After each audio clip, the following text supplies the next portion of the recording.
recent activities ba ang inyong mga channel? Ito na po ang kasagutan sa inyong problema.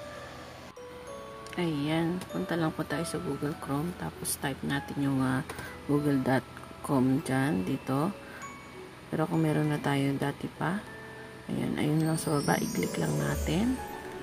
Ayan, pag-click natin, ayan, makikita natin yung yung tatlong dot dun sa taas. Ayan, ayan, tatlong tuldok. Ayan, click natin para pumunta tayo sa ating desktop site. Ayan, desktop site. Ayan, pag naka-desktop na tayo, mapunta tayo dito. Ayan, meron tayong picture doon. Profile pic natin nandun. Ayan, click lang natin yan. At punta tayo sa ating your channel. Ayan, sa ating your channel, mapunta tayo dito sa ating customized channel. Ayan, pag napindot po natin yung customized channel natin, ayan din, mapunta tayo dito. Tingnan nyo, no recent activities ang naki po ba? No recent activities. Ayan po, punta tayo dito. Meron dito tayong setting. Punta natin setting. Ayan, click lang po yung setting. Ayan, dito mapupunta na po tayo sa ating channel setting.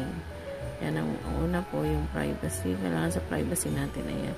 Ito po yan yung customize the layout to your channel. Kailangan po naka-on kasi naka-off po yan.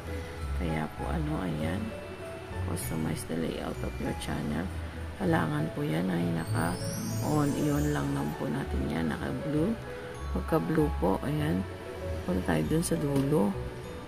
Ating dulo-dulo. Ayan po yung dulo. Kaya, i-save lang po dyan. Save natin to. Ayan, save. Ayan, save.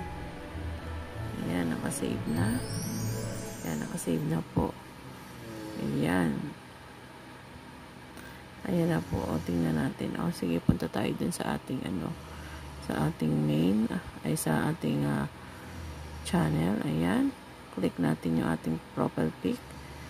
Tingnan na natin kung mayroon na tayong recent activities. Ayan, punta tayo sa ating channel.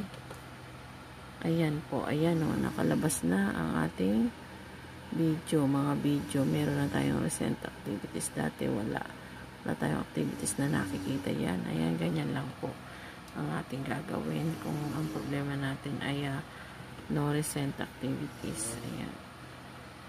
Ganyan lang po. Thanks for watching. Bye-bye.